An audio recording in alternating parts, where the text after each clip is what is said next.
ఇప్పుడైతే శాండ్విచ్ చేస్తాం. దానికి కావాల్సిన పదార్థాలు: ఉల్లిపాయలు సన్నగా కట్ చేసుకున్నాయి, పచ్చిమిరపకాయలు ఒకటి తీసుకున్నా సన్నగా కట్ చేసుకున్నాను, ఎల్లుల్లిపాయ రమ్మలు 2 చిన్నగా కట్ చేసుకుని, కొత్తిమీర, అలాగే పన్నీరు ఇంట్లో తయారు చేసింది ఆల్రెడీ ఏపిన ముక్కలు కాబట్టి ఇలాగ వచ్చింది. ఇది కూడా సన్నంగా గీసుకున్నది.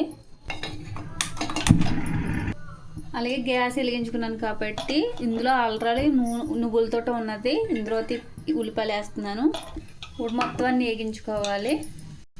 అది వేగింది కాబట్టి ఇప్పుడు వస్తే పన్నీర్ కట్ చేస్తున్నది, కొత్తిమీర వేస్తున్నాను.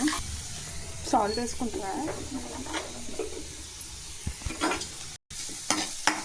ఇప్పుడైతే గ్యాస్ అయితే ఆఫ్ చేసేస్తున్నాను. ముందుకు వస్తే నెయ్యి వేస్తున్నాను, పక్క వస్తే బ్రెడ్ పెడుతున్నాను. ఇలాగా బ్రెడ్ అయితే వేపుతున్నాను. ఒక పక్క అయితే వేపుకున్నాం కాబట్టి రెండో పక్కన వేపలేదు. నేను అయితే కొంతమంది అయితే ఇలా కట్ చేసి వేసుకుంటారు, నేను అయితే కట్ చేసి వేస్తాను అన్నమాట.